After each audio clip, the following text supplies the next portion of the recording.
Azkuna zentroa Alondiga Bilbaok ongi etorria ematen dizue Gutun Zuria Bilbao letren nazioarteko jaialdira. Ondoren, La guerra y la tregua, el pasado y el futuro izeneko solasaldia izango da Bibiana Collado Cabrera irakasle eta idazlearen, Abdela Taia idazle eta kazetariaren, eta Ana Estarobinetz kazetari eta idazlearen artean. Elkarrizketa honek 3 literatura biltzen ditu, hasiera batean paraleloak diruditenak, baina gurutzatzeko joera gutxikoak. Eremu geografiko desberdinetatik gaitzespen sozialaren esperientzia jorratzen dute beren literaturan. Mesedez, itzali telefono mugikorrak eta gozatu elkarrizketaz. Azkuna Zentroa Alondiga Bilbao os da la bienvenida a Gutun Zuria Bilbao, Festival Internacional de las Letras. A continuación tendrá lugar la conversación titulada La guerra y la tregua, el pasado y el futuro, entre Bibiana Collado Cabrera, profesora y escritora, Abdela Taia, escritor y periodista, y Ana Estarobinetz, periodista y escritora. Esta conversación reúne 3 literaturas que en un principio podrían parecer paralelas, poco proclives a cruzarse. Desde ámbitos geográficos diferentes, abordan en su literatura la experiencia del rechazo social. Por favor, es el momento de apagar los teléfonos móviles y disfrutar de la conversación. Azkuna Zentroa Alondiga Bilbao welcomes you to Gutun Zuria Bilbao International Literature Festival. Now we present the conversation La guerra y la tregua, el pasado y el futuro, between Bibiana Collado Cabrera, teacher and writer, Abdela Taia, writer and journalist, and Ana Estarobinetz, journalist and writer. This conversation combines 3 types of literature that initially might seem parallel and unlikely to cross paths. From different geographical areas, they address the experience of social rejection in their literature. Please, it's time to turn off your mobile phones and enjoy the conversation.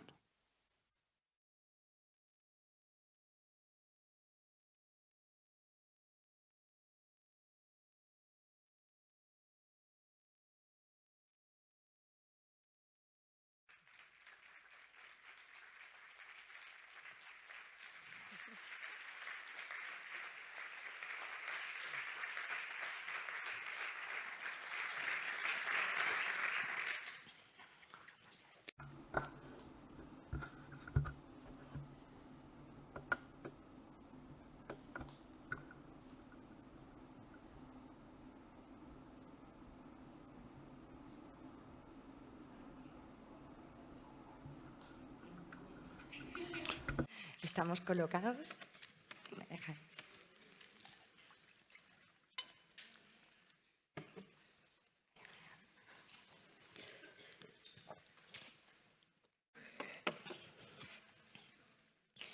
Buenas tardes y muchísimas gracias por acompañarnos este ratito aquí, esta conversación. La idea es que fluya, que vayamos conversando, que vayamos un poco atando lazos entre los diferentes libros, y como yo sí he tenido la oportunidad de leer los libros de ellos gracias a las traducciones, pues voy a ser un poquito la que inicie. Quizá habéis estado buscando por ahí, por Google, o curioseando un poco sobre los libros. Los 3 textos que nos unen aquí son La vida lenta, de Abdela Taia, Tienes que mirar, de Ana Estarobinetz, y Yeguas exhaustas, de Bibiana. Yo quería empezar señalando algo que me parece importante y que creo que nos va a unir. Contaros una pequeña historia. Mi madre se llama María y nunca fue al colegio. Eran 3 hermanos, 2 mujeres, un hombre, y el único al que llevaron al colegio fue al chico, que era el pequeño. De hecho, mi madre ni siquiera estaba inscrita en el registro civil, porque, en fin, en aquellos tiempos la inscribieron ya de bien mayor, casi cuando se iba a casar, que fue también cuando aprendió a leer y a escribir para sacarse el carné de conducir. Y yo, que soy su hija, Bibiana, soy licenciada en Filología Hispánica, doctora en Literatura Hispanoamericana, y estoy hoy aquí invitada por el Festival Internacional de las Letras de Bilbao con 2 escritores internacionales. Así que lo primero que quiero deciros es gracias.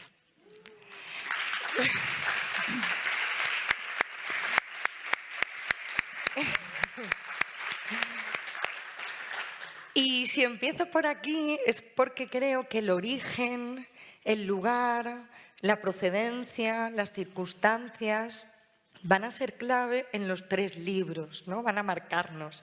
En el caso de Yeguas Exhaustas, esa protagonista, esa Beatriz, va a estar constantemente viéndose en pequeñas situaciones, en anécdotas que parecen poco importantes, pero que le están recordando todo el tiempo cuál es el lugar del que viene, cuál es su origen y que no es como los que están arriba. También en el caso de La vida lenta va a pasar algo semejante, porque tenemos a ese parisino, también con sus estudios en literatura francesa, que sin embargo va a tener un lugar que no acaba de ser el lugar, ¿no? Comparten esos protagonistas esa especie de no acabar nunca de encontrarse en su sitio, porque hay un sistema y hay una circunstancia que les está recordando todo el tiempo que no es su sitio. Y de alguna manera también tienes que mirar, el lugar va a ser clave, porque va a determinar la imposibilidad de llevar a cabo ese ejercicio del cuerpo y de la paternidad como quizás sería más deseable hacer, ¿no? Entonces, creo que en los 3 estamos viendo sujetos que están marcados por las circunstancias, marcados por las procedencias y que eso va a ser importante en nuestras escrituras. Así que yo quería daros paso y quizá que ese fuera el punto de partida, ¿no? No sé si Abdela quizá quisiera continuar y decirnos algo. Sí, es un placer para mí tomar la palabra. Muy buenas tardes. Muchas gracias por habernos invitado a hablar de cosas muy importantes, por lo menos para mí, que son el origen y el origen de los orígenes. Y realmente me ha conmovido que, Viviana, hables de tu madre, porque yo nunca me hubiera convertido en escritor si no hubiera sido el hijo de mi madre, de una mujer que se llama Embarka Alali, que es una mujer marroquí, que viene del campo marroquí, cerca de una ciudad que se llama Bedi Benel, que es muy pobre, que padeció la colonización francesa. Su primer marido, Francia lo mandó a una guerra que no le importaba nada, era la guerra de Indochina en los años 50, mandó a su primer marido y ese primer marido perdió la vida en Indochina, en lo que es Vietnam, está enterrado allí, de hecho. Francia le pagó una cierta indemnización por este fallecimiento a la familia de su primer marido. Lo que hizo la familia fue coger este dinero de Francia y pusieron a mi madre en la calle. Esto en los años 50. Y después, mi madre, que tenía apenas 21 años, no sé de dónde sacó las fuerzas ni la estrategia, no solo para sobrevivir, pero para encontrar un nuevo hombre con el que tuvo 9 hijos y este hombre lo programó. Hablo de una mujer marroquí, a la que el mundo llamaba analfabeta, y era todo menos analfabeta para mí, esta mujer. Por lo tanto, para mí, al igual que para ti, Viviana, es muy importante hablar de ese camino preciso que nos lleva hasta el momento donde yo, Abdela Chaya, llego a escribir y a que me publiquen.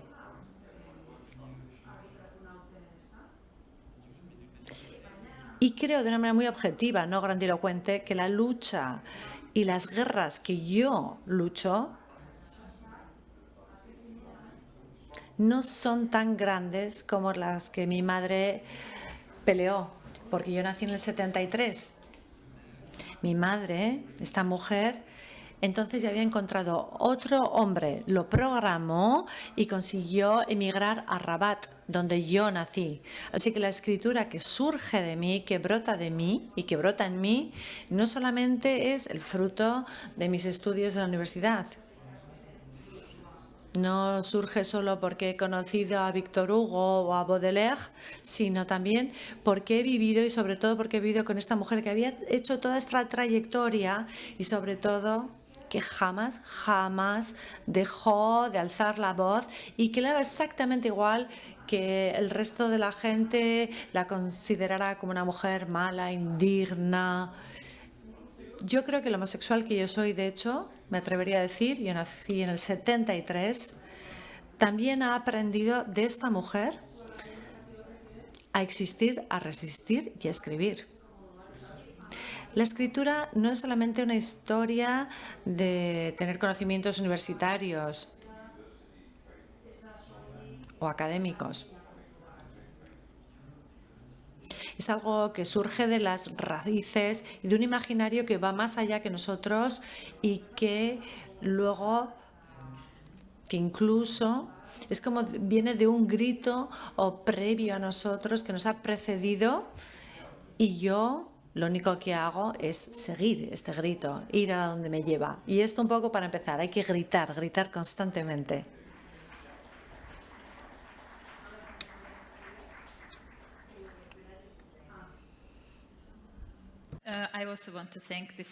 Hola, yo también quiero dar las gracias al festival por haberme invitado a participar en esta sesión de esta tarde y quiero pedir disculpas por mi inglés, puesto que no es mi idioma materno precisamente, así que, de hecho, cuando hablo en ruso lo hago infinitamente mejor, así que os podéis imaginar todo lo que voy a decir es como el doble de inteligente cuando hablo en ruso.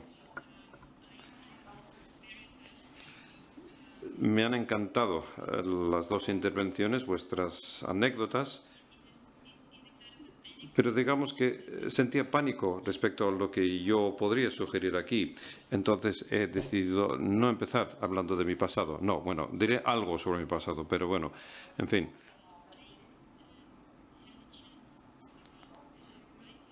Yo tuve la posibilidad de convertirme en escritora debido al hecho de que en Rusia teníamos un periodo muy corto de libertad durante el cual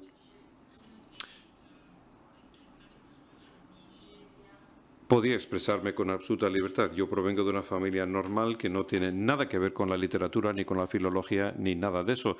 Mi madre era programadora y mi padre era un geofísico. Así que tuve la posibilidad de matricularme en la universidad, puesto que en aquel momento fue a finales de los 90 y a principios de los 2000 aproximadamente. Hubo un periodo de tiempo o una época que si tú querías alcanzar un objetivo era posible hacerlo. Así que decidí directamente estudiar filología y empecé con mis estudios de filología en la universidad. Y lo mismo sucedió también con el hecho de que yo me convirtiera en una escritora.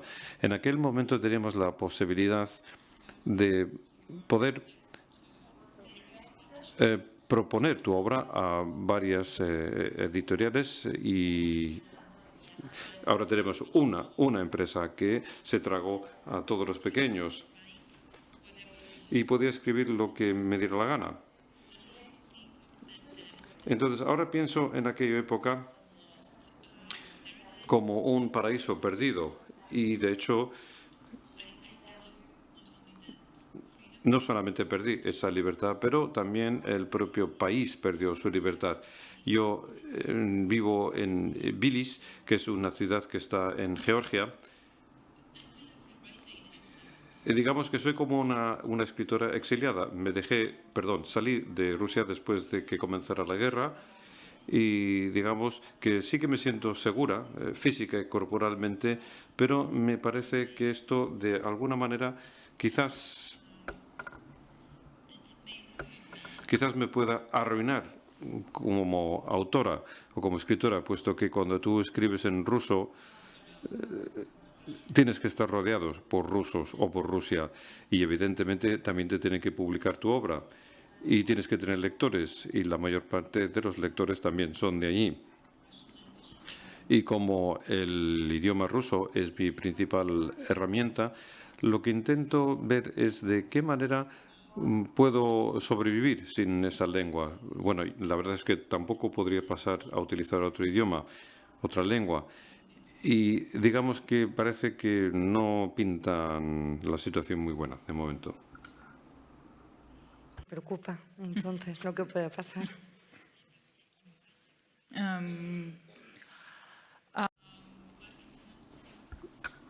Como que, por ejemplo, ¿de qué manera? ¿Qué quieres decir?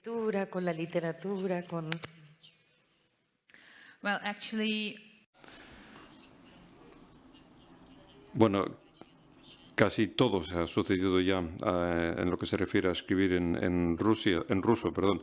Hace un par de días, bueno, digamos que tenemos algunos escritores, por definirlo más claramente, que se marcharon de Rusia una vez que arrancó la guerra, un poco más tarde que eso, puesto que digamos que hay muy pocas alternativas. O bien te quedas allí y te mantienes en silencio, te mantienes totalmente en silencio en tus libros y das la impresión de que no pasa nada y escribes sobre cualquier otro tema. Eso es posible, pero yo pensaba que no sería capaz de hacerlo. O bien tú luchas e intentas hacer algo acerca de la situación que te rodea y de esa manera, bueno, al final eso te puede hacer que acabes en la cárcel y algunos de mis amigos ya están allí en la cárcel. O bien te marchas y te marchas, pero bueno, estás separada del idioma, del lenguaje, de lo que es el lenguaje propiamente dicho. Y también de todo el material que tienes allí. ¿Y qué es lo que sucedió exactamente?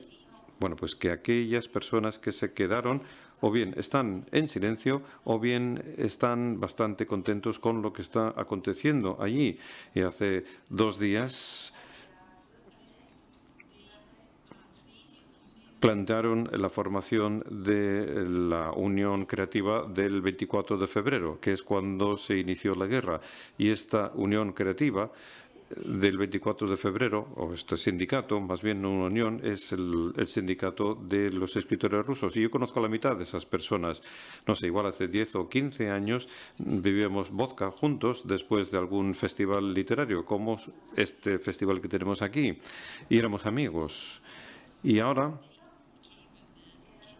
bueno, plantearon una declaración y en esa declaración venía a decir que cualquier escritora enemiga, es decir, aquellos que han traicionado a su país, nunca deberían ser publicados en Rusia, jamás, en el futuro. Así que todo el dinero debería ser trasladado a ellos, puesto que ellos dicen que ellos han quedado con su pueblo. Esa es la razón que aducen. Y digamos que eso es muy soviético. Eso es algo que yo recuerdo también de mi infancia, de mi niñez soviética. A mí, wow. Wow, es que claro, es una situación muy compleja. Fíjate que podríamos seguir hablando sobre esto, pero y si a ti te apetece comentar algo más, en cualquier momento hazlo. no, I think someone. No, yo creo que alguien debería contar un chiste. Me gustaría quizás que... Ah oui, oui, oui. Est-ce que pour toi, Bibiana, Viviana, ¿escribir para ti es una guerra?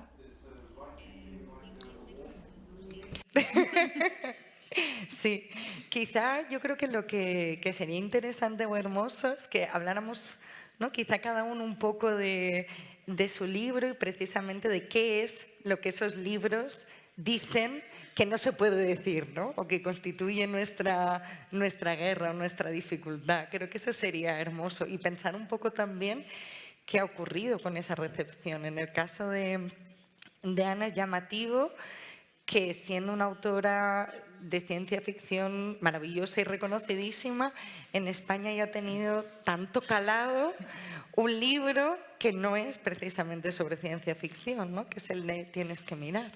Entonces, quizá podrías hablarnos un poquito de él y luego de un poquito del tuyo y ver, porque creo que lo que tienen en común precisamente son libros que hablan de aquello de lo que generalmente no se habla.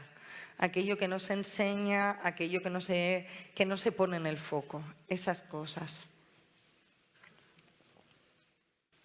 oui, je suis assez. Sí, estoy muy de acuerdo. frente al silencio que a veces nos imponemos a nosotros mismos de una otra manera, siempre hay que buscar estrategias para romper ese silencio y encontrar la manera de expresar algo. En mi caso, y he de decir que yo siempre estoy en guerra, en primer lugar, porque soy homosexual y cuando era un niño tenía la impresión de que vivía en un infierno y que solamente existía el infierno como destino final. Pero creo que la guerra que había que librar era no aceptar precisamente lo que el resto del mundo me decía, que vivo en un infierno y que ese es mi último destino, mi único destino y mi única esperanza. Así que en cierto modo había que encontrar algún tipo de espacio dentro de mí mismo, de mi pequeño cuerpecito de niño y luego de adolescente. Tenía que encontrar un espacio donde yo le diera la vuelta a todo eso, donde yo quemara todo lo que los demás pudieran decir, las órdenes que me daban o la aniquilación que intentaban hacer de lo que yo era, ¿no? Esta especie de muerte cotidiana que yo vivía. No sé dónde saqué las energías, pero yo hice como mi madre.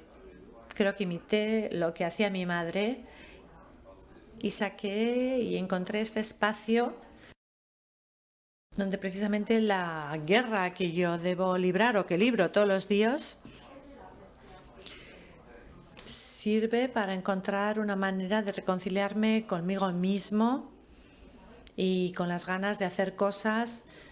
El hecho de decir, mira todo lo que ha hecho mi madre por nosotros, no va a entender la homosexualidad de su hijo ni le va a proteger a mí como homosexual, pero yo lo que sí puedo es apegarme a esta mujer,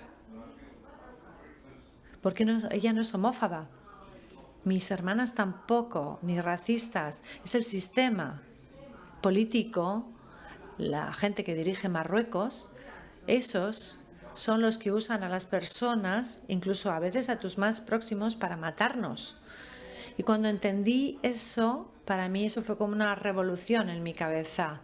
Que mi madre, incluso cuando me insultaba, o mis hermanas, o cuando me miraban Marruecos, así como mal,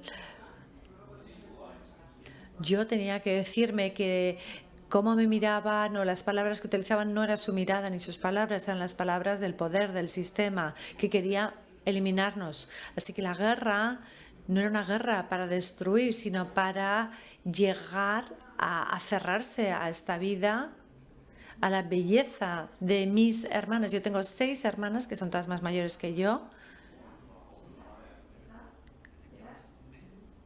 Ellas nacieron antes que yo y han tenido tiempo de entre ellas generar una especie de universo de solidaridad. Y yo, sinceramente, creía que sí, vale, yo soy chico, yo soy homosexual, pero yo soy como ellas. Yo soy una chica como ellas.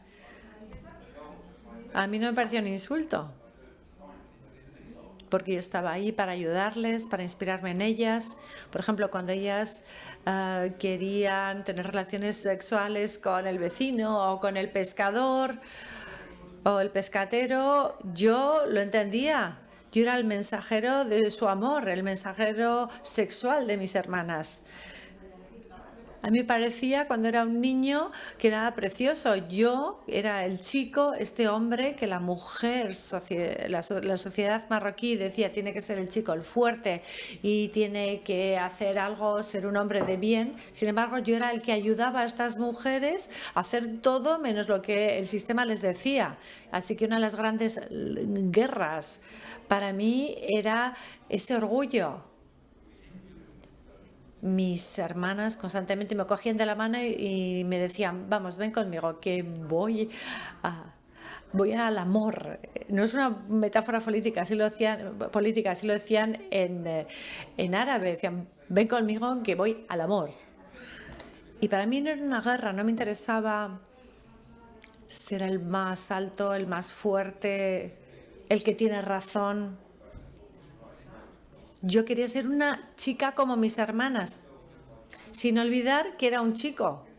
Yo no soy transgénero, porque ellas eran 6 y yo era 1. Los otros 2 hermanos eran muy heterosexuales, ellos no contaban. Así que yo me parecía que tenía una suerte, que estaba con 6 chicas y yo, y que entre ellas y yo había algo. E incluso diría algo mejor que eso.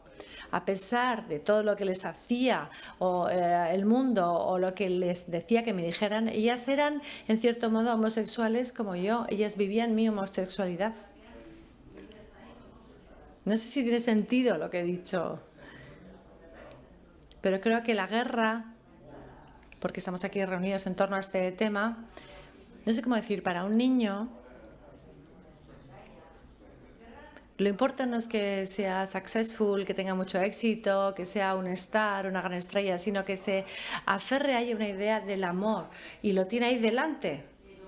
Y mi cabecita de niño, o mi inteligencia suprema, diría yo, ha hecho que yo me aferrara a estas mujeres. Incluso si ellas no me protegían totalmente. Para mí la guerra residía ahí. Luego, cuando me hice escritor, pues bueno, y decir, yo soy escritor porque soy el hijo de esta mujer, de esta madre en Barca, y luego porque también he vivido con estas 6 hermanas. Soy su voz. No solamente soy yo, todo eso va conmigo. ¿Tú te reconoces en lo que he dicho? ¿Tienes hermanos y hermanas, Ana?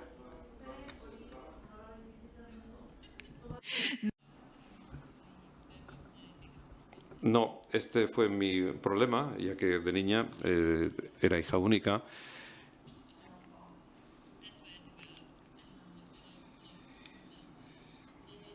Y de ahí que tuviera tantos problemas en la cabeza, porque no tenía a nadie con quien conversar, a nadie con quien debatir sobre ningún tema. Pero, ¿naciste en Francia o llegaste a Francia en algún momento? No he entendido toda esa parte que has dicho antes. Maroc y j'ai vécu. Nací en Marruecos y viví 25 años en Marruecos. Y luego emigré a Francia. ¿Tenías 25 años? No, I was 25. Yeah. No, yo tenía 25 años. Sí, ya siento la pregunta y la confusión. Te tienes que mirar. Look at him. J'ai pas parlé de mon Yes, livre, je this suis is- désolé, Bibiana. Viviana, yo no he hablado de mi libro. He hablado de todo menos de mi libro. No he contestado a tu pregunta. Your book, it's not translated in Russian. Supongo que no se habrá traducido, pero ¿esas cosas que nos has contado guardan alguna relación con el libro? ¿Con la trama del libro? ¿Hay alguna conexión? Sí, toda mi familia aparece en todos mis libros. Mi familia es lo más extraordinario que tengo en la vida. Pero no quiero monopolizar la palabra. Viviana, ¿tú tienes hermanos y hermanas? Me interesa un poco cómo habéis gestionado todas esas guerras, vosotras, esas luchas. Well, okay, well, I'll describe something about what's going on in my book, Yeguas Exhaustas, because the family, the Imaginarium, is going to be a very significant element. So, what could I say about this? Let me see. ¿No? Como os he dicho antes, hay una protagonista que se llama Beatriz y que se va a estar enfrentando a pequeñas situaciones que aparentemente parecen más o menos cotidianas, pero que la van a ir marcando, que van a ser fisuras que al final hagan que todo estalle, ¿no? Es decir, la guerra que en realidad aparece en este libro y que creo que en cierto sentido aparece en todos, es una guerra contra el imaginario que tenemos, que nos atraviesa, que nos cruza y que en Yeguas Exhaustas tiene que ver con ese imaginario heredado de la pobreza, ese imaginario de los de abajo, como digo en el libro muchas veces, y que va más allá en realidad de lo puramente económico, ¿no? En el libro aparece la madre, aparece la abuela, esas mujeres que son en realidad las que dan título, esas yeguas exhaustas, esos animales que trabajan muchísimo, que son fuerza de trabajo, que acababan casi extenuados, que pasaron por las circunstancias que pasaron. Pero la que habla es esa Beatriz, que ya no tiene la misma circunstancia que su abuela, que ya no tiene las mismas circunstancias que su madre, pero que sin embargo sigue compartiendo ese imaginario, ¿no? Esa cosita por dentro que nos rompe y que nos marca. Yo siempre digo una cosa y creo sinceramente que es así. Mi madre, aunque el día que se muera tenga 3 mansiones y 13 coches, que no creo que sea así, se morirá pobre, porque la pobreza está aquí, porque es una cuestión de cómo pensamos el mundo, cómo nos sentimos, es una cuestión de que estemos en un escenario así de grande y uno esté nervioso porque sienta que efectivamente ese no acaba de ser su espacio, o que vaya a hacer un papel en una ventanilla y se sienta incómodo, o que alguien le recuerde que quizá ese no es el espacio en el que debería de estar. Pues sobre esas anécdotas, sobre las que nos va a hablar Beatriz. Entonces va a aparecer, por ejemplo, el momento en el que llega a la universidad y cómo ella intenta hacer carrera, intenta salir adelante y se da cuenta de que las otras personas que están en ese circuito por entrar no parten de las mismas circunstancias y que eso la va a marcar. O pequeñas escenas familiares que van a estar saliendo todo el tiempo a la luz, que tienen que ver, por ejemplo, con la música. ¿Qué música escuchamos? ¿Cómo nos movemos? ¿Qué maneras de hablar tenemos? Aquí se me va a volver un poco loco los intérpretes, pido perdón ya de antemano, porque no sé cómo se va a traducir esto, pero claro, Beatriz, por ejemplo, crece pensando que su casa debe ser la única del mundo en la que escuchan cosas como Manolo Escobar y Perlita de Huelva, y que el resto de casas del mundo escuchan a todas a Bob Dylan o a Leonard Cohen. Y que la rara debe ser ella, ¿no? Y cuando ella se va haciendo mayor y va entrando en determinados espacios, hay alguien que le está señalando todo el tiempo esos referentes como si, bueno, no fueran los adecuados en ese espacio. Esto que da un poco de risa. En realidad creo que es una experiencia que casi todo el mundo habrá pasado. Si no es con la música, será con el cine o con cualquier otra cosa. No sé si alguna vez habéis tenido cerca a alguien que os ha dicho: ¿y de verdad no conoces a este director de cine? ¿Y no has visto esta película? ¿Seguro que no has visto esta película interesantísima? Claro, cuando alguien nos hace esa pregunta, nos está señalando desde arriba, está siendo condescendiente, está marcando que nos está hablando desde una élite, está señalando que nuestros referentes no son igual de legítimos o que no están en el mismo espacio o en el mismo lugar. Pues de eso es de lo que me interesaba hablar, ¿no? De esas escenas que constantemente nos recuerdan dónde estamos, qué es lo que ocurre ahí. Pero se ha solucionado ya, ¿no? Yeah, I'm sorry about that. As you said that translators would have some problems. Has dicho que los intérpretes tenían algún problema y entonces en ese momento justo se me ha ido a pique y no había nada de traducción en ese momento. He dicho Manolo Escobar y ha colapsado. Dios mío de mi vida, esto es un poco trampa. Bueno, hablaba de eso, de que en el libro hay pequeñas situaciones que tienen que ver con la música, con el cine, con la manera incluso de comer. Hay una escena muy chiquitita, muy sencilla, por ejemplo, en la que ella está fuera, está con una beca Erasmus, está estudiando en el extranjero y está comiendo en la mesa, en el comedor universitario. Y entonces coge una pieza de fruta y la come sin darse cuenta. ¿Cómo se come la fruta en su casa? Coge el cuchillo, parte de la fruta y se lo lleva directamente a la boca. Como han comido toda la vida los pastores en el campo encima de una roca.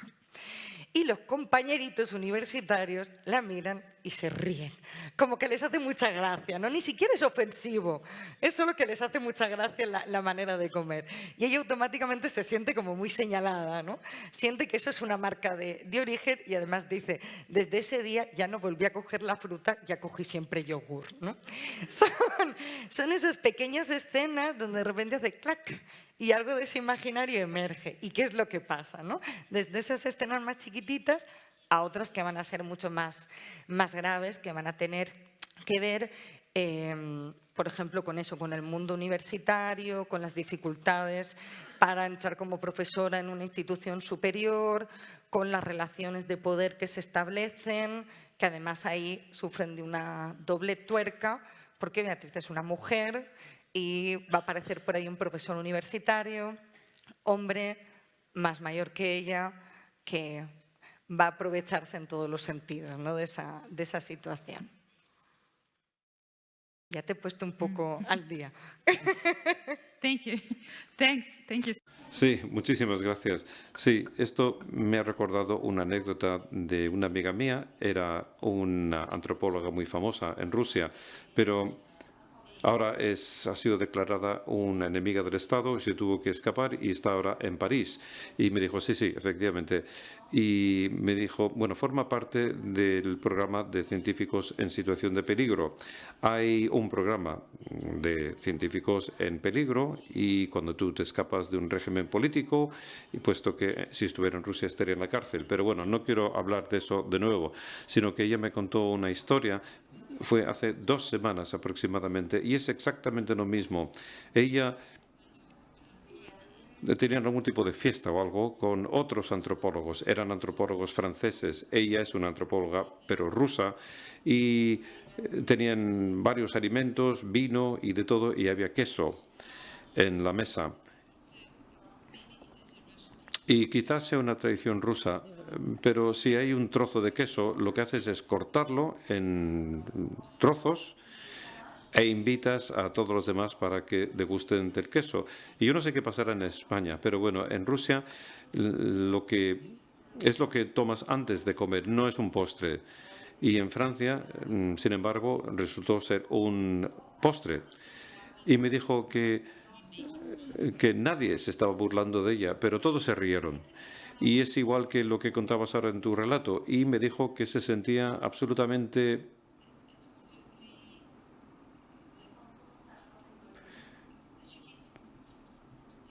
como si viera del espacio exterior, como si viniera de otro planeta. Y en lo que se refiere a mi libro, bueno, tenemos que hablar sobre el libro, ¿verdad? Bueno, es una lástima que tengo que contarte otra historia bastante triste, porque yo sí que escribo muchos libros graciosos, pero esta obra, tienes que mirar, Look at Me en inglés, es una especie de documental, es mi historia personal y realmente fue el intento que yo hice de derrotar a todo el sistema. ¿Qué quiero decir el sistema médico? Yo tengo 2 niños. Bueno, una de ellas es una niña que tiene 19 y mi hijo pequeño tiene 8 años, pero entre ellos tenía que haber habido otra criatura. Y bueno, en fin, fue un embarazo muy desafortunado, pero debido a una malformación ese bebé no iba a sobrevivir. Y estaba más o menos a la mitad de la gestación cuando me enteré de esa noticia. Y el sistema médico en Rusia, bueno, quizás os parezca un tanto extraño, pero si tienes suficiente dinero para acudir a una clínica privada, puedes ir ahí durante toda tu vida y no tener ni idea de qué es lo que está pasando en las así llamadas clínicas del gobierno. Y estas clínicas del gobierno son los descendientes del sistema soviético. Entonces, si algo pasa, si algo va mal en esas clínicas, en el caso de un embarazo, por ejemplo, las clínicas privadas inmediatamente te mandan a ese sistema del gobierno y te dicen, mira, nosotros no tratamos este tipo de problemas.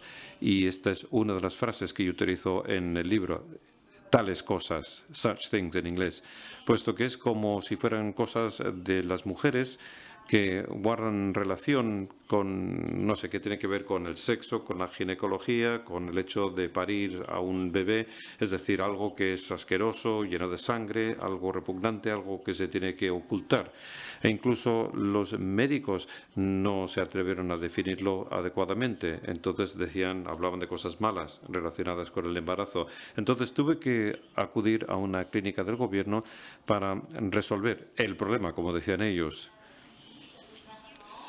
Y aquí quizás tenga que explicar lo siguiente. Y el sistema soviético, en este sistema tenemos lo que definimos como la ginecología punitiva y también tenemos la psiquiatría punitiva también,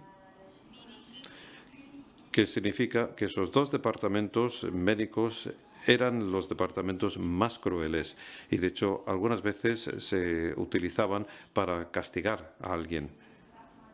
Por ejemplo, a los disidentes, no la ginecología, el departamento de psiquiatría.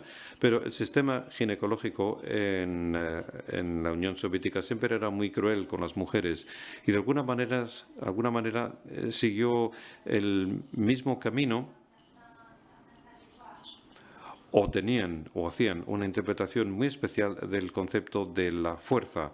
Una mujer, como cualquier otro miembro de la sociedad, como en la Esparta, tiene que ser fuerte. La mujer tiene que ser fuerte, puesto que si eres débil, eres un miembro malo de este gran organismo vivo. Entonces tienes que ser fuerte y solamente si eres fuerte puedes recibir algún tipo de respeto. Pero si eres débil y si te quejas, si tienes algún problema y, por ejemplo, con ese chico espartano al que le muerde el zorro y tienes que permanecer en silencio, puesto que si te muerde y tú gritas, esto significa que tú eres débil y ya está, se acabó.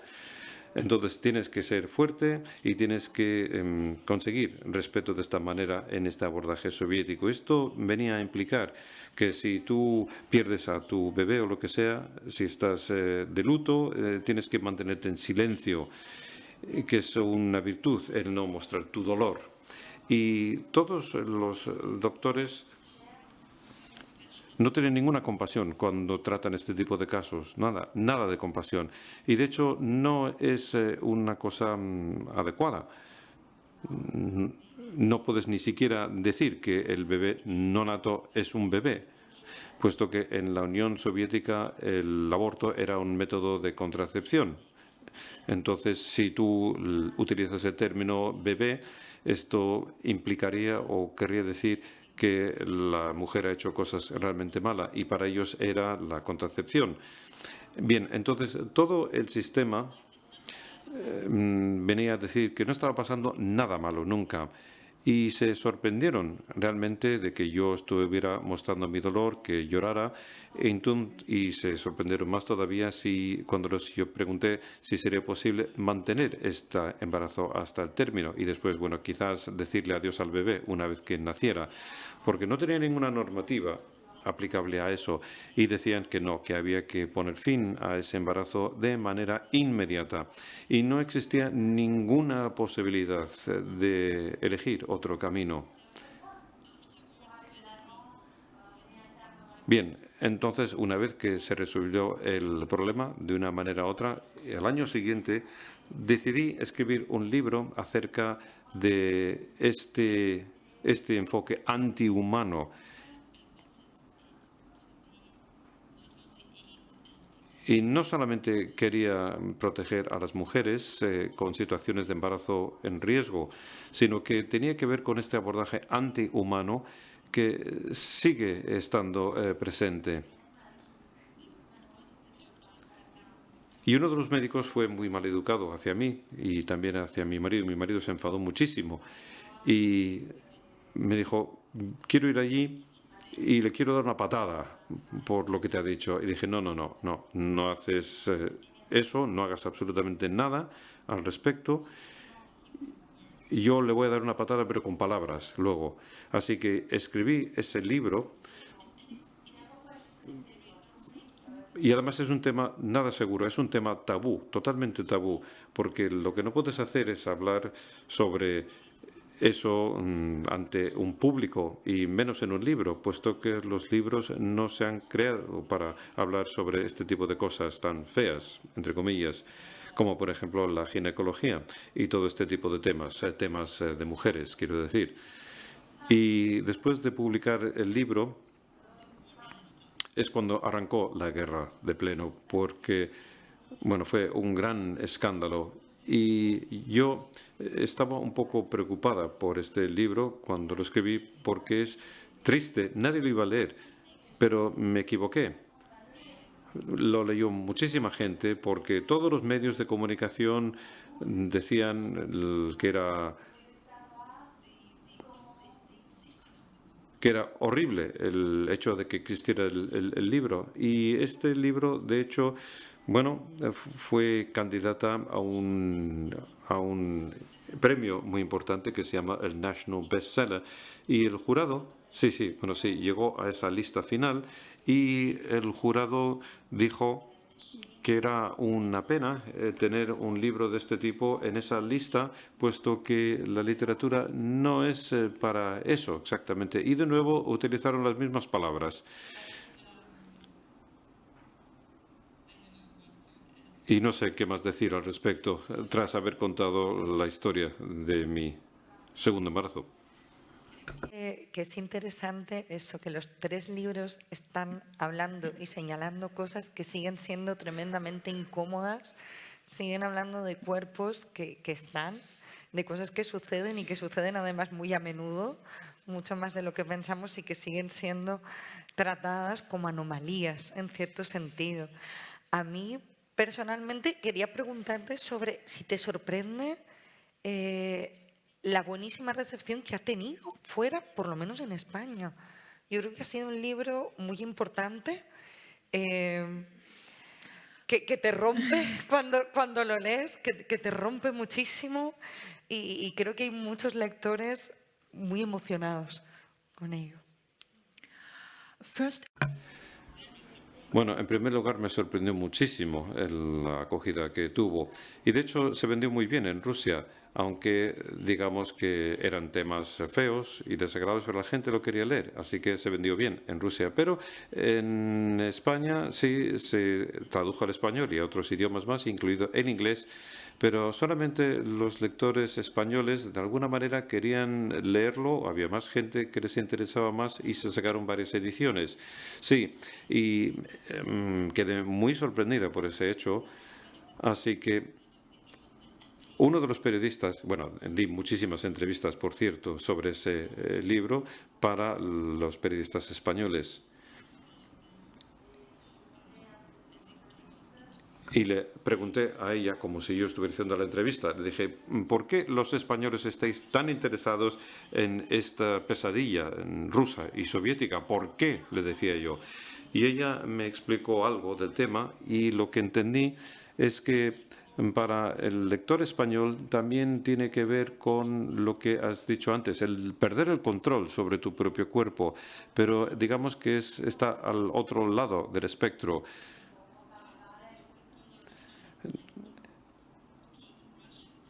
Bien, en Rusia yo pierdo control ya que no puedo alargar este embarazo y lo que tengo que hacer es ponerle fin de la manera más cruel que te puedes imaginar. Y no lo voy a describir, evidentemente, pero bueno, es una situación muy mala, muy negativa y desde luego no es nada actual, ni mucho menos.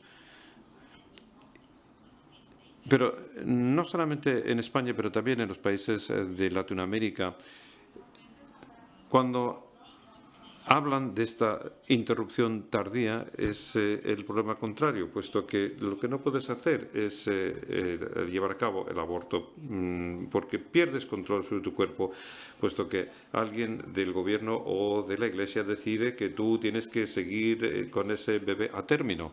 Y de hecho, mi objetivo era que tenía que demostrar que, de hecho, la mujer tiene la libertad de elegir. Es decir, que ambas opciones deberían estar abiertas o deberían estar a tu alcance. Y bien, bueno, elige, pero digamos que no debería quedar ningún espacio, aunque tuvieras el derecho de hacerlo, y todo el mundo te mira y te dice, bien, vale, pero fíjate lo que ha hecho esta mujer. Ha cometido un pecado. Y esta reacción, digamos que es como de tipo medieval. ¿Y por qué las mujeres españolas y por qué les gusta también a los hombres de España? No sé. Bueno, quizás sea porque también quieren tener este control sobre sus decisiones que tienen que ver con sus cuerpos. Hambre en general por hablar de todo aquello de lo que no se podía hablar. Y en los cuerpos, esos cuerpos y esa falta de control en muchos casos está precisamente en la palestra. De hecho, aparecieron varios textos, más o menos en el tiempo en el que se traducía tu libro, que trabajaban con eso, con la idea de duelo perinatal, todo lo que tiene que ver con el momento de gestionar el cuerpo antes y después de eso, y más allá, ¿no? En fin, nos queda muy poquito tiempo. Si queréis, podemos dar paso a ver si alguien se anima y nos Moi, j'ai 6 sœurs, donc j'ai assisté aux grossesses de Yo he conocido, tengo 6 hermanas, los embarazos de mis 6 hermanas. Yo era el chico, el pequeño que ayudaba a mis hermanas. Les he ayudado en los partos. He conocido todas estas cosas de las mujeres que los hombres se supone que no tienen que conocer. Yo conozco esa intimidad. Yo he llevado a las espaldas a los bebés de mis hijas. Quizás la homosexualidad me acerca más a esa realidad sexual y biológica de las mujeres y a todo lo que genera el cuerpo de las mujeres. A mí es algo que no me es ajeno. No sé si es el momento de hablar de mi libro o ya no merece la pena. Me queda un minuto. Me queda un minuto para hablar de mi libro. Bueno, he escrito varios libros. Algunos de ellos, varios, están traducidos al español. Y quería decir sí una cosa respecto a lo que has dicho antes, Viviana. Todos esos detalles que nos traicionan y que traicionan nuestros orígenes sociales a veces y que nos mandan a nosotros mismos a una especie de pobreza que tenemos interiorizada muy dentro. Yo nací en un mundo árabe, hablando árabe, pero he escrito todos mis libros en francés. Pero yo no fui al francés con la idea de que fuera superior a mí, ni el francés, ni París, ni los franceses que ejercían una libertad mejor que mi madre o mis hermanas. Y por un motivo muy sencillo, cada vez que había marroquíes ricos que salían en la televisión de los 80 marroquí, mis hermanas y mi madre les criticaban, pero de una manera criticaban al poder marroquí y a los ricos marroquí que usaban el francés, el idioma de la Ilustración, pero que era también el de la colonización francesa para nosotros en Marruecos. Y así se veía como el poder y los ricos marroquíes seguían sometiendo al resto de la población marroquí utilizando un idioma que no era la suya y diciéndoles el árabe, como solo ustedes dominan el árabe, son pobres en su propia lengua, en su propio idioma. Pero mi madre y mis hermanas, cuando salían esta gente en la televisión, el poder, la gente que tenía poder, los ricos, los intelectuales marroquíes que estudiaron en París, en la Sorbona, y que luego volvían a Marroquí para civilizarnos, entre comillas, con el método francés, mi madre cuando oía eso se tronchaba de risa, a carcajadas, o sea, masacraba criticando al rey Hassan III, le criticaba cómo se vestía. Mira lo que va a decir, ahora va a citar el Corán. Y esta destrucción del discurso político utilizando un idioma extranjero como era el francés, como si el francés representara la libertad mejor que el árabe, es algo que para mí fue una gran lección política y literaria.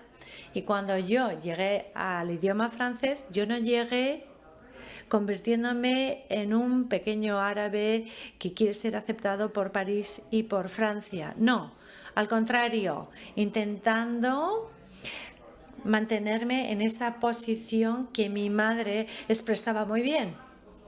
Yo he nacido de una mujer que era analfabeta, entre comillas, y una campesina. Y era todo menos analfabeta, porque ella entendía todo y no le daba miedo ni el rey. Y cuando tocaba la policía en la puerta para decir: no puede subir otro piso, no pueden levantar otro piso en la casa, esta mujer se inventaba y se reinventaba lenguajes para saber cómo hablar con la policía y cómo comerles el tarro al poder y a la policía. Con esto para decirles que este discurso de la pobreza, lo entiendo perfectamente, existe y además existe a mi alrededor, pero en lo que a mí me respecta, gracias a Dios que había estas mujeres que no tenían miedo ni al rey de Marruecos, ni a la policía marroquí, ni a Francia, y para ellas la idea de la emancipación y de la libertad era algo que ellas construían para ellas en paralelo. Y creo que la escritura y el modelo que yo tengo que seguir como indígena anteriormente colonizado por Francia, entre comillas, era el modelo de mi madre.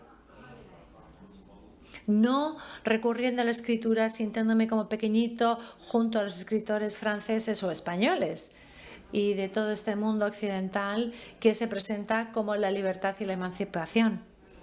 Y como si la libertad y la emancipación que ejercían mi madre y mis hermanas, que inventaban y reinventaban, no tuvieran tanto poder y tanto efecto, y sobre todo no fueran capaces de generar una revolución tan importante como la que se produjo en París. Creo que la escritura es algo revolucionario, pero no siempre siguiendo lo que ocurre en Occidente, en Francia.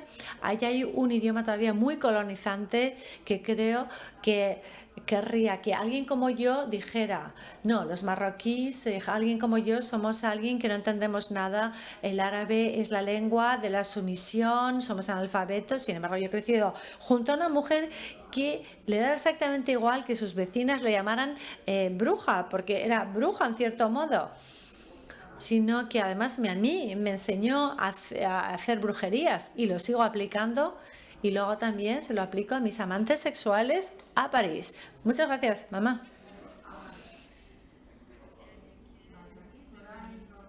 ¿Alguna pregunta? Okay, Ah, maintenant, on peut voir les gens. Tout à l'heure, vous étiez dans le noir. Ahora vemos al público, antes estaban ustedes en la oscuridad. Veíamos la negrura, ahora vemos, sentimos un poquito más cerca. Oui. Oui, Ah, j'ai une là. question pour Mohamed. Tengo una pregunta para el señor Talla sobre este tema de las brujerías y todas estas ideas de estas cabezas que aparecen, que piensan de una manera tan peculiar en el libro. ¿Cómo? Porque esto forma parte de un imaginario que está vinculado al idioma y a la cultura árabe, aunque también tenemos nuestros embrujos en Francia. Pero creo que es algo que atraviesa todos los idiomas, y cuando se habla en otro idioma a veces es difícil expresarlo, porque a veces el poder de estas brujerías radica en el idioma y no es fácil a veces trasladarlo a otro idioma, ¿no? Pues yo soy la prueba de lo contrario de lo que usted dice. Yo escribo en un idioma que no es el mío, utilizando los embrujos árabes marroquíes. Y en cierto modo, creo que la escritura es un tema como de embrujo, de brujería. Y creo que para mí, tal y como yo lo he vivido con mi madre, por ejemplo, conociendo también a las prostitutas marroquíes, que son las mujeres más extraordinarias del mundo, todas estas mujeres sabían que estos hombres eran como unos fantoches y unos fantasmas a los que les habían dicho: tienen ustedes el poder. Y entonces ellas no podían utilizar las mismas armas que los hombres y utilizaban algo más importante, y estaba vinculado al imaginario original, si puedo decir, de la tierra de Marruecos, de Egipto, y algo que la colonización francesa no había borrado. Eso es lo más importante. La colonización francesa intentó folclorizar Marruecos y a los marroquíes. Y Francia se marchó dejándonos a nosotros una visión como muy pobre de lo que somos. Pero estas mujeres se negaron a aceptarlo, seguían siendo malas con los hombres, seguían castrando a los hombres como deben hacerlo, utilizando estos embrujos, y yo quizás ha sido esa suerte que he tenido yo, nacer homosexual, porque las mujeres no tenían vergüenza de decir estas cosas delante de mí, porque decían, este homosexualillo, va, este no cuenta. Y precisamente esta posición que yo tenía de hombrecillo que no cuenta es lo que me ha dado acceso a todo esto. Yo les veía hacerlo todo. Y no solo eso, sino que nos levantábamos a veces a las 2 de la madrugada y íbamos delante de las casas de ciertas personas y les hacíamos un embrujo y nos íbamos y luego ya esperábamos al día siguiente el resultado.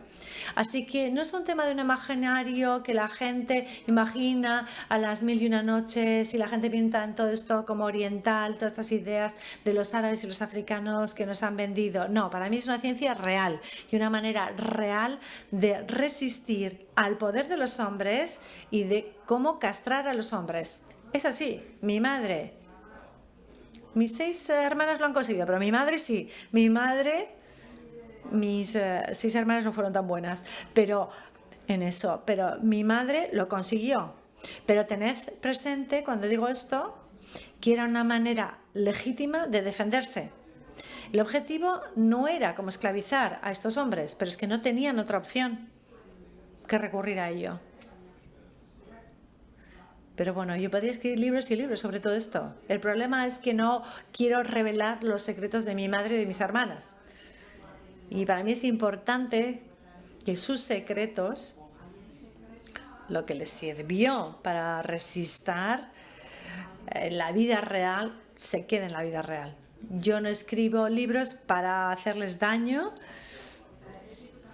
Ellas me han transmitido esto, yo lo aplico en mi escritura, pero que viva la brujería.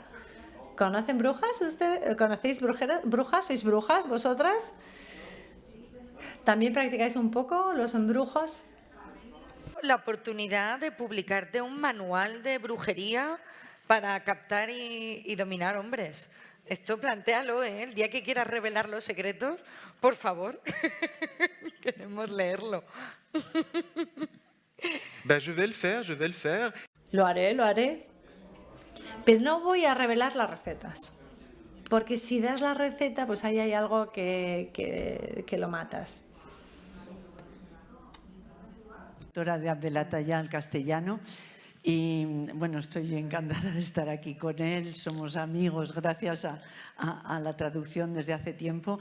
Y quería decir que aunque Abdelá, y le entiendo lo que ha querido decir hoy, Abdelá dice que la escritura suya es una guerra y que está en guerra contra el mundo y contra esa sociedad y los marroquíes contra esa colonización, ¿no? Pero yo tengo la experiencia contraria como primera lectora que soy de él, ¿no? Que es que, y como el título de hoy es La guerra y la tregua, pues yo creo que los libros de Abdelá son un ejemplo de tregua e incluso de paz. Es decir, que siempre habla de guerras, las guerras de verdad, luego habla de esas guerras sociales, de unas clases contra otras, de unas razas contra otras, de los emigrantes con los que no lo son, con los que, contra los que trabajan, pero luego esas guerras resulta que llegan a esos personajes cuando se individualizan, porque son personas en las obras de Abdelataya, pues entonces se entienden, es decir, que son los grupos sociales los que se hacen la guerra o el poder, como ha dicho él. Pero cuando tienen nombres y apellidos, cuando son vecinos, la vecina de arriba con el vecino árabe de abajo, pues al final no tienen más remedio que entenderse y entienden por qué en la guerra tuvieron una actitud y no otra, incluso por qué le raparon la cabeza en la liberación, el delincuente se entiende con el policía. Entonces son historias preciosas de tregua y de paz. Siempre Abdelataya a mí me transmite eso y le doy las gracias por eso. Qué maravilla. Merci. Merci beaucoup. Merci Lydia. Merci de... Muchas gracias, Lidia, realmente, sinceramente, de corazón. Shukran Jorti. Una pregunta para ti, Viviana. Te voy dejando una pregunta que también la podría extender a ellos dos, pero tengo otra más específica. Has hablado mucho de tu madre o de la familia, de las mujeres en tu familia como una fuente de inspiración. Eso podría ser el pasado, quizás. A partir de ahora, ¿cuáles crees que son los ejes o los temas que te pueden inspirar hacia el futuro, ¿no? para próximas novelas o escritos que tú quieras compartir con nosotros, tu público? Y para ellos dos, para Ana y para Abdalá, ¿se os puede, podría yo llevar vuestros textos a una clase, por ejemplo, y decir que sois escritores del exilio, que es como un género también, ¿no? Un marroquí que hasta los 25 años vivió en Marruecos y que su lengua materna es a la arabeya, ¿no? El árabe, pues puedo pensar que podríamos ponerte en esa categoría, como un Amin Maalouf, por ejemplo, ¿no? Alguien que es árabe pero que escribe en francés, produce en francés y está en Europa. Y para Ana, que tiene que vivir en el exilio, porque bueno, todo lo que estás contando refuerza esta idea que tenemos de Rusia. Si también te consideras una escritora rusa en el exilio o desde el exilio. Y preguntaros, por ejemplo, en tu caso, Abdalá, si en el mundo árabe tu novela ha sido traducida al árabe. O sea, ¿se te lee en el Cairo, se te lee en Jordania, por ejemplo? ¿Cómo caería que un escribán, ¿no? Un escritor como tú diga abiertamente soy homosexual, que sabes que eso es otro tabú en el mundo árabe y musulmán?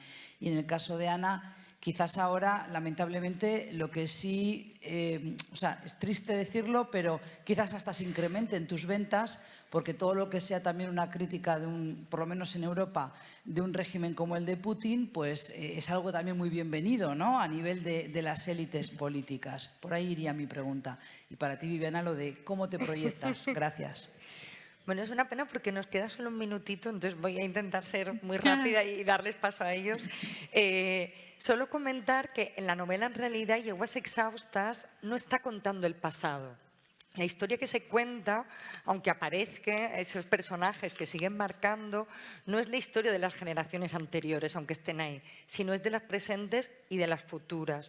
Algo que a mí me parecía muy importante de hacer con este libro, que al final es una especie de catálogo, de muestrario de violencias de clase, de señalamientos, y cómo eso va a mostrarnos cómo ese ascensor social que nos han prometido no es así, sigue funcionando y seguirá funcionando, ¿no? Yo, que soy profesora, este año tutora de primero de bachillerato, el año pasado de segundo, estoy mandando a chavales a la universidad donde sé que se les ha hecho una promesa que en muchos casos no van a poder cumplir, sino en la mayoría, ¿no? Es decir, lo que a mí me interesa tiene que ver con esa fisura, con eso que no encaja, con esa promesa que se ha roto, ¿no? Con esa falsa modernidad o ese falso progreso que en realidad no ha llegado realmente a eclosionar, y por ahí va. Entonces, es verdad que aunque está toda esa genealogía, son textos que están mirando, están analizando profundamente el presente y el futuro, creo y quiero, y por ahí seguirán yendo las cosas, pero se nos acaba el tiempo, les dejo. Nos hemos quedado sin tiempo, contesta, por favor. Y con eso... Bueno, intentaré ser muy breve en mi respuesta. Bueno, como ahora resido en Georgia, entendí que lo único que puedo hacer es aprovechar estas circunstancias en las que estaba. Entonces, la idea de una novela antes de la guerra, cuando estaba en Moscú, y encontré una manera de conservar esa historia, pero cambiando un poco las circunstancias. Entonces, ahora parte de la trama o parte de la acción se lleva a cabo en Georgia, que de hecho está muy bien, puesto que hay algunas brujas y algunos monstruos implicados en el proceso. Bueno, hay mucha brujería, por cierto. Esto es ciencia ficción, esto no tiene nada que ver con mis sufrimientos varios. Y lo que hice fue explorar e investigar a muchas criaturas mitológicas de Georgia que son sumamente interesantes y nadie los conoce. Así que decidí incorporar esto a la trama del libro, de tal manera que sería una especie de novela, pero junto con esa atmósfera georgiana y las criaturas georgianas. Y yo creo que está bastante bien como novela y encaja muy bien. Sí, porque hay esta brujería dentro, ¿no? porque tiene brujería esta novela, por eso va a ser tan buena. En cuanto al tema del exilio, yo tengo esta tarjeta de homosexual que puedo sacar cuando quiera para que lloréis. Pero cuando escribo intento no sacar demasiado esto, ni victimizarme mucho, ni dar demasiada pena, porque si no va a ser demasiado sobre yo. Y como yo les he dicho, yo he nacido en una familia con 11 personas, 9 hermanos y hermanas, y mi única manera de sobrevivir era no aceptar el rechazo que yo sentía, que ellos tenían de cara a mí. Lo que hay que hacer es intentar aferrarse a esas personas e intentar cambiarlas. Solamente yo voy a cambiar a esas personas. Y yo esto lo entendí cuando yo era un chaval. Y realmente, en cierto modo, he tenido éxito porque realmente no me echaron a la calle. Mi madre me dio dinero para pagar el autobús, para que fuera a Rabat todos los días a la universidad. Se levantaba conmigo. Y acabé entendiendo que era su manera de aceptarme, en cierta manera, sin decirlo. Así que no estaba en el exilio, ni siquiera junto a este exilio que el mundo a mí como homosexual me generaba, porque yo no lo aceptaba. Porque si yo me defino como el que acepta el exilio, realmente eso quiere decir que estoy condenado a la soledad eterna. No me interesa estar solo. Yo vivo solo en París y en este momento tengo problemas con París y con Francia porque veo que no hay muchas personas a las que aferrarme. Yo me aferré a mi madre, incluso si me rechazaba, yo me aferraba a ella. Es decir, el amor, cuando no existe, llega un momento en que solamente cabe inventarlo para no morirse. Yo no quería morirme. ¿Qué voy a decir? Mamá, soy maricón, acéptame. Porque si yo decía eso me va a rechazar. Va a ejercer ese poder de la sociedad aún con más fuerza sobre mí. Y entonces cuando yo escribo mi libro, lo hago a partir de ese intento de aferrarme a ellos. No lo escribo diciéndome, soy un exiliado y soy mejor que mi madre, y soy mejor que mis hermanas, y soy yo que entiendo el mundo mejor que ellos. No, porque si me pongo en esa posición, es como si adquiriera una especie de superioridad que va a dar lugar a una literatura narcisista y egocéntrica que no me interesa para nada. Esto como conclusión. Merci beaucoup. Bueno, muchísimas gracias. Merci. Merci à vous.